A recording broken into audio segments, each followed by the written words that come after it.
Assalamualaikum warahmatullahi wabarakatuh. Waalaikumsalam warahmatullahi wabarakatuh. Kembali lagi dengan kami di Karpen TV Channel.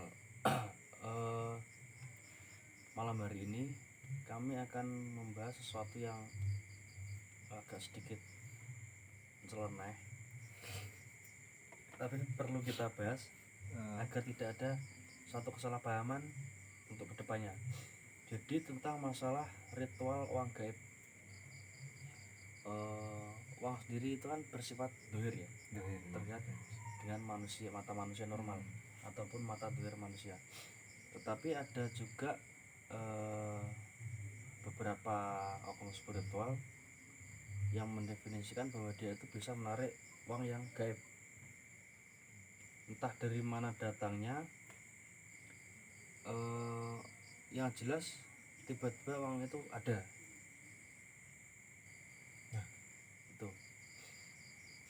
Jadi sedikit tidak masuk akal ya, karena kalau dibilang itu uang hasil pesugihan, di situ mereka tidak menggunakan tumbal apapun. Itu. Jadi kalau bisa kita bilang ya, itu juga termasuk pesugihan, karena apa? Uang tersebut itu datang secara gaib. Iya. Pesugihan juga sama, datangnya juga gaib. Tetapi kalau pesugihan itu kan menggunakan ritual dan tumbal tertentu. Iya. Itu. Jadi kalau uang gaib itu saya sendiri menekankan bahwa itu tidak ada. Itu.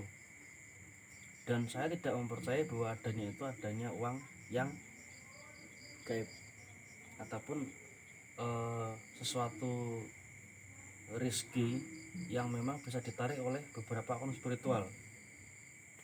Yang namanya rezeki itu kan dari Tuhan ya. Iya. Dan datangnya juga pun kita nggak ada yang tahu. Itu.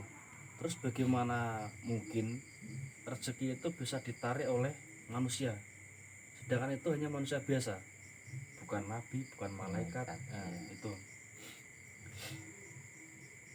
orang yang ilmunya di tingkat makrifat pun itu beliau masih melakukan sebuah apa ya yang namanya tirakat ataupun wirid secara istiqomah juga, tidak hari ini minta, hari ini dapat. Itu sedikit tidak masuk akal, konyol. Nah, jadi kalau yang namanya uang gaib ya, kalau menurut saya jalurnya pesugihan. Itu. Dan itu pun mungkin nggak secara langsung loh Mas ya. Iya, tetap ada tempo waktunya. Ya. Tidak langsung bisa didapat. Dan itu pun juga butuh ritual dan Ritual juga tumbal dan juga biaya. Itu kalau biaya udah pasti Bang. Nah, kasarnya paling jelek adalah tuyul. Tuyul itu kalau nggak kalian susui itu nggak akan mau ngambil uang. Itu dulu, karena itu pesugihan paling mudah, paling simpel, itu tuyul. Jadi ya di video sebelumnya sudah saya jelaskan kalau tuyul itu yang paling membosankan adalah menunggu ritual sampai ada sosok tuyul yang mau kita ajak kerjasama. Itu susahnya di situ.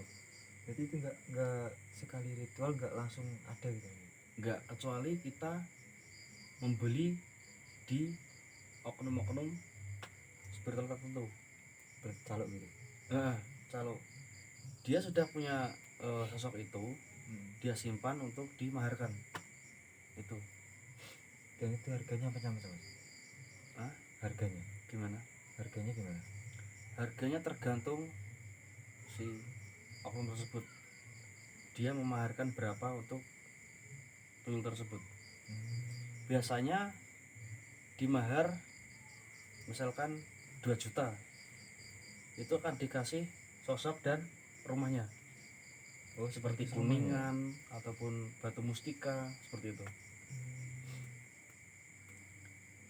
Dan si pembeli pun akan tahu wujud dari tool tersebut sebagai bukti bahwa benar-benar dia itu punya.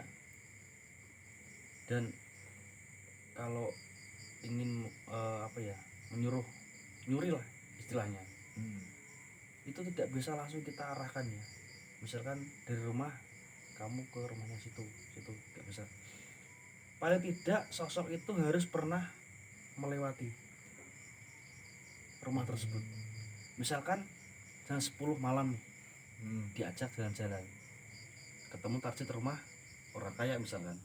Iya. Nah kita tunjukkan di situ, pulang baru suruh berangkat untuk nyuri. Tuh.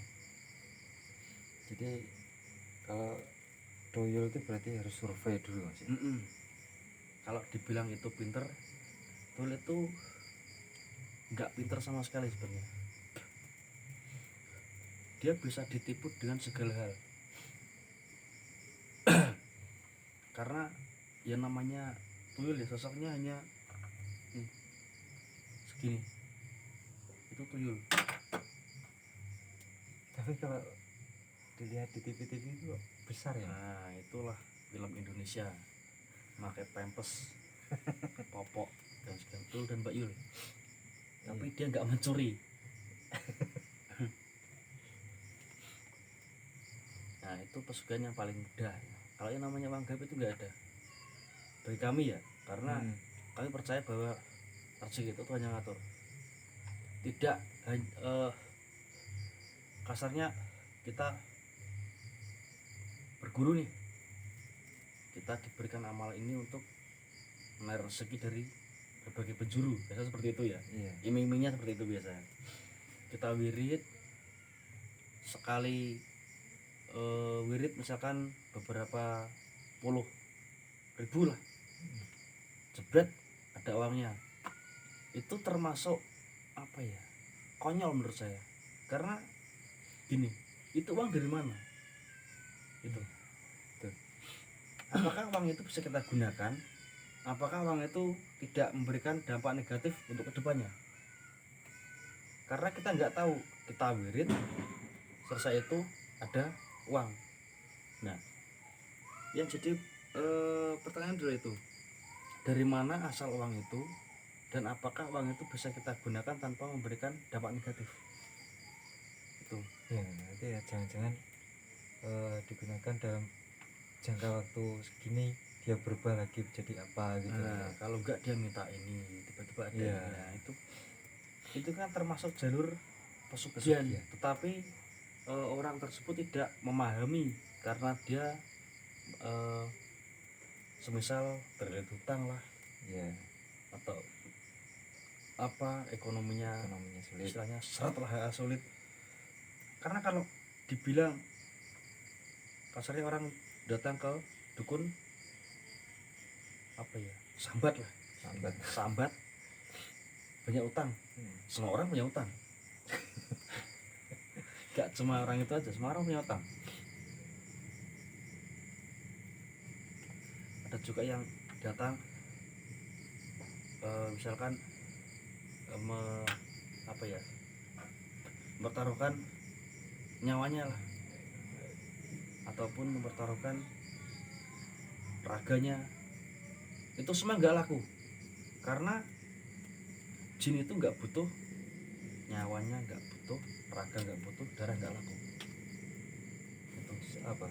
Itu kalau orang misalkan yang sudah mungkin berumur ya, 50-an ke atas, minta ke dukun, dia misalkan saya berikan jiwa saya atau raga saya, nggak laku. Mungkin yang laku juga cuma umur. Dan itu pun tidak semua oknum spiritual itu apa ya, bisa gitu, dalam artian mampu dalam negosiasi masalah sekian umur. Nah, tumbalnya umur. Karena itu juga jadi pertanyaan besar buat saya ya. Hidup mati itu Tuhan yang ngatur. Dari mana jin itu tahu tanggal kematian kita? Iya. Nah itu. Kalau prediksi saya, misalkan 5 tahun ya, pesugihan 5 tahun, menumbalkan umur ya. Iya. Berarti umurnya kepotong 5 tahun. Nah itu mungkin setelah jatuh tempo kita akan diambil. Karena kan yang namanya kematian itu nggak ada yang tahu ya. Malaikat Israel pun kalau nggak diperintahkan dia nggak akan Mencabut. nah, loko-loko mencabut nyawa seseorang tanpa perintah Tuhan. Nah jin itu bisa mengambil nyawa dari mana? Dia bisa tahu hari hanya kematian seseorang tuh. Kalau yang lebih jelas ya, ingin kaya tidak usah percaya dengan orang yang namanya orang gaib ya. Pesugihan beres, wes tumbal jelas, sajen jelas, ritual genah itu.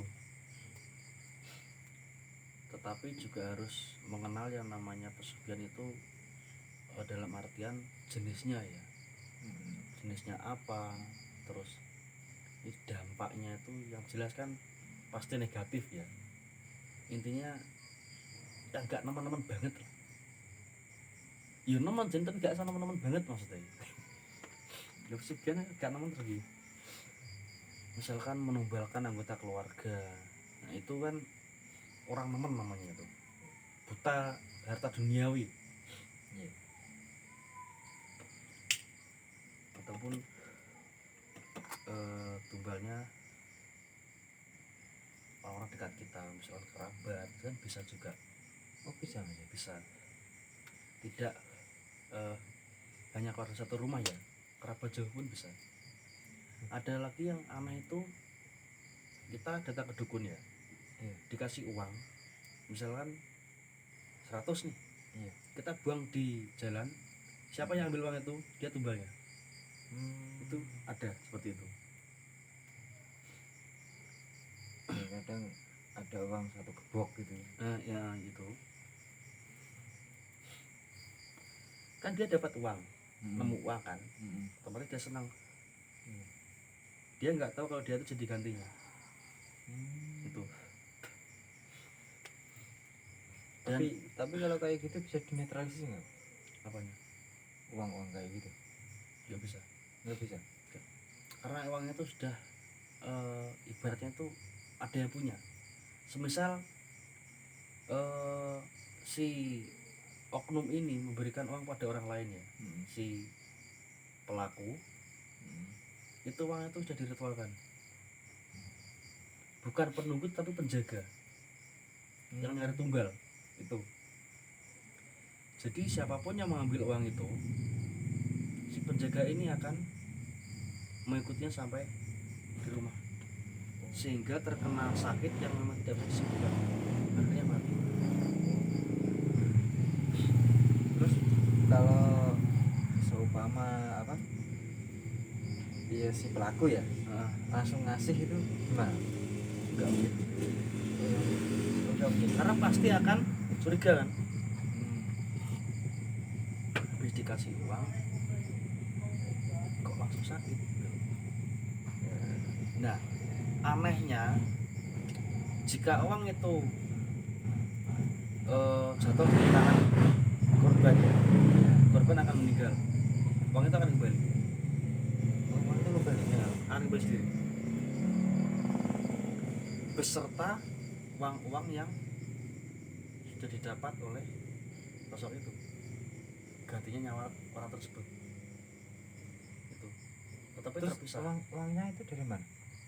Nah itu itu jadi masalah. Yang namanya pesugihan itu aneh sebenarnya,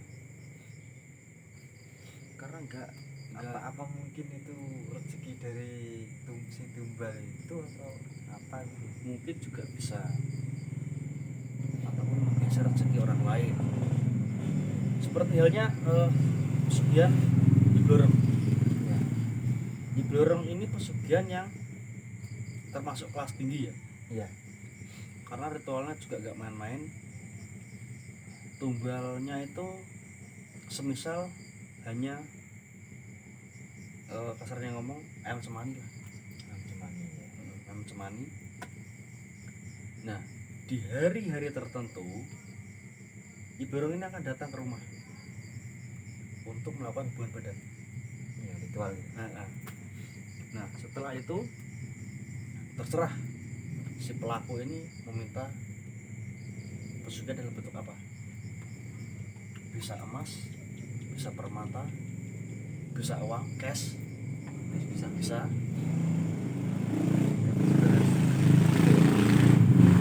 pasti misalnya itu. Terus bisa juga usahanya semakin lancar. Itu kalau pelakunya laki-laki. Kalau cewek Kalau pelakunya perempuan, dia harus nyari korban laki-laki yang kaya. Itu. terus maksudnya carinya gimana? Apa mungkin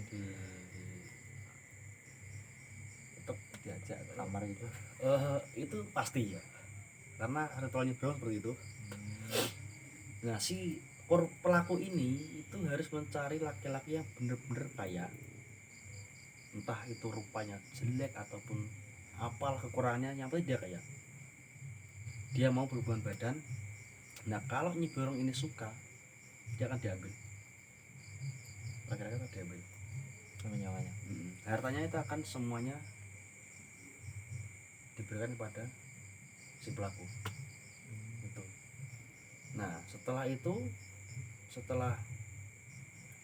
korban pertama sudah sering ngomong jatuh miskin, itu harus nyari lagi korban lagi sampai perjanjian itu apa ya namanya, kedalarso lah, sampai selesai perjanjiannya itu. Tapi itu nggak mengambil nyawa si pelaku itu, Mas? Kalau Nyi Blorong tuh nggak suka, itu nggak, dia hanya akan menguras hartanya sampai habis. Jadi dia akan kembali miskin lagi gitu. Tetap saja juga ritualnya seperti itu. Itu Nyi Blorong. Masih ada di atasnya lagi, masih ada lebih fatal itu pesugihannya di Welanjar. Setahu saya di Welanjar itu penguasa Laut Utara, Pantura. Setahu saya ya. Itu lebih sadis lagi. Tumbalnya bayinya baru lahir, kasihkan, dah pulang kaya. Itu bayinya siapa? Bayi sendiri Bayi sendiri. Kalau orang lain gimana? nggak bisa. Oh, nggak bisa. Tetap bayinya sendiri. Kalau nggak punya bayi gimana? Ya nggak bisa. Harusnya apa tumbalnya gantinya? Maksudnya kalau nggak punya bayi sendiri maksudnya? Bayi orang lain Hmm. dikasihkan, Hmm. nggak bisa. Dia nggak akan mau. Kalau semisal ada nih ya, semisalnya anaknya umur 4 tahun lah, kasih ke Dewa Lanjar, dia nggak akan menerima. Yang menerima hanyalah prajuritnya yang mau menerima nyawa dari si anak tersebut. Itu istilahnya dioper lah, siapa yang mau ambil. Terus buat apaan? Nah, itu terserah dia, saya nggak tahu. Itu pun juga menunggu waktu beberapa hari lagi. Setelah itu akan ada orang datang ke rumah kasih uang. Tapi orang itu nyata Yalah. gitu. Nyata, tapi itu sosok jin utusan Dewi Lanjar, menyerupai manusia, memberikan uang tersebut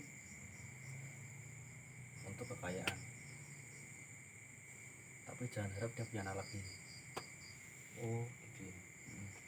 misal kan tumbal sekali seumur hidup ya, jadi ya seumur hidup dia nggak akan pernah punya anak sampai kapanpun. Jadi percuma dong. Ya kalau pesugihannya percuma. Kayaknya sedikit matinya cepat, itu pesugihan. Nah kalau ingin kaya ya minta kata yang maha kuasa. Iya. Karena ilmu untuk mendatangkan rezeki itu kalau bagi saya itu kurang masuk akal ya. Kalau doa untuk membuka rezeki itu ada, Iya. kalau ilmu untuk mendatangkan rezeki dari berbagai penjuru lah istilahnya, itu tidak masuk akal bagi saya. Apalagi adanya uang gaib yang hanya membaca amalan, uang itu langsung ada. Kalaupun ada, di mana tempatnya, mana rumahnya, namanya, saya akan datangi, saya akan berguru sama dia. Itu karena kalau dibilang itu uang halal, kita nggak tahu datangnya dari mana. Iya. Kalau dibilang itu pesugihan, tidak ada suatu tumbal atau perjanjian di sana. Karena syarat pesugihan adalah kita harus melakukan sebuah perjanjian, suatu perjanjian, pemujaan, sajen, dan sajennya juga tidak hanya takir atau mencok bakal, itu nggak laku untuk pesugihan. Yang Semua harus lengkap ya. nah, seperti orang hajatan lah, selamatan. Nah itu ada semua di situ. Kayak buceng kayak Nah buceng, panggang, itu harus ada semua. Karena itu syarat mutlak untuk pesugihan. Apalagi pesugihan-pesugihan yang tergolong kelas atas ya, yang bertumbalkan nyawa dan lain sebagainya. Nah di situ kita bisa tahu ini pesugihan ini tumbalnya ini, pesugihan itu tumbalnya itu. Enggak cuma diiming-imingi, semisal ini tumbalnya hanya ayam, tiba-tiba satu persatu keluarga kita diambil. Itu jadi kita harus paham betul ya, apalagi bahasa jin kan juga norno juntrung nih. Di video sebelumnya sudah saya jelaskan ya, Iya. seperti ayam satu kandang, terus angsa satu jodoh, itu kan sudah dijelaskan ya. Itu juga harus kita bener-bener kita itu pahami, bahasa jin itu aneh-aneh.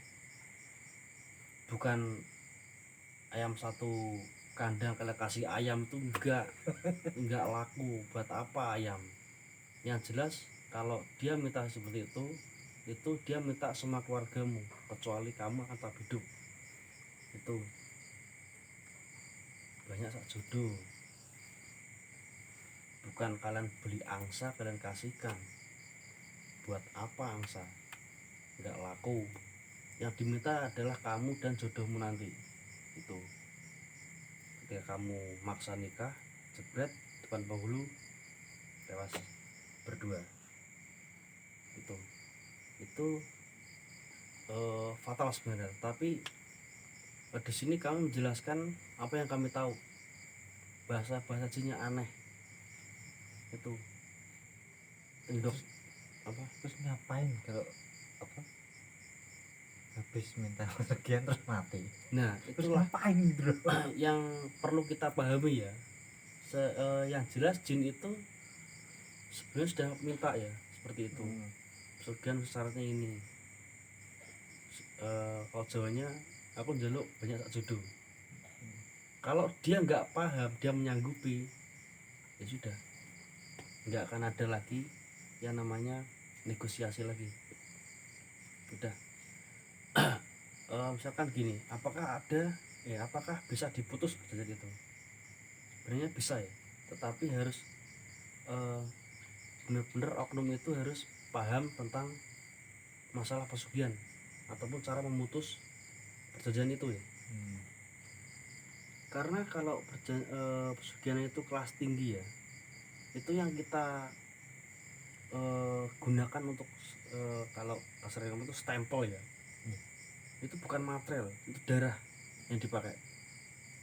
Jadi tidak sembarang orang itu bisa memutuskan pesugihan, karena itu akan sangat fatal jika orang itu tidak mumpuni, dapat tidak paham dalam bidang.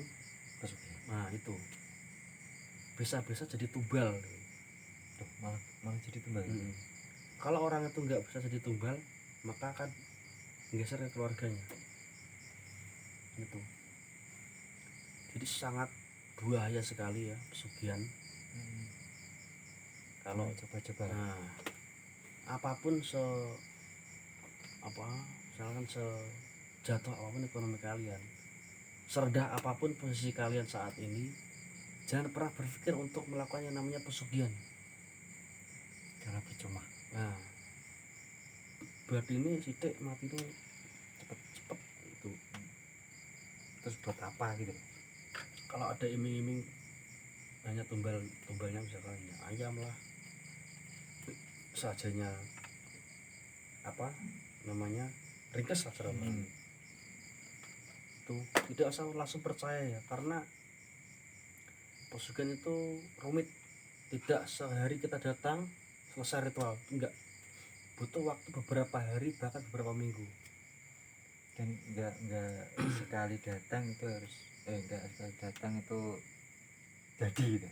Nah itu enggak mungkin, karena ritualnya itu lama pesugihan itu. Sama halnya kita melamar pekerjaan, seperti itulah kalau di dunia manusia. Jebret kita naruh sesajen, nah si oknum ini atau dukun ini akan menyuruh pulang, kemudian beritahu lagi kapan dia harus datang lagi. Nah di situ kita semisalnya kalau di tempat kerja interview ya. ataupun ajang penerimaan kerja, nah di situ kita akan dipertemukan oleh sosok yang akan memberi kita kekayaan itu, dengan si dukun itu sebagai saksi diterima atau tidak orang tersebut itu. Kalau si sosok itu suka, dia akan diterima dan langsung kalau istilahnya itu tanda tangan kontrak itu, berapa tahun atau berapa puluh tahun dia meminta kekayaan tuh di rumah Itu jangkanya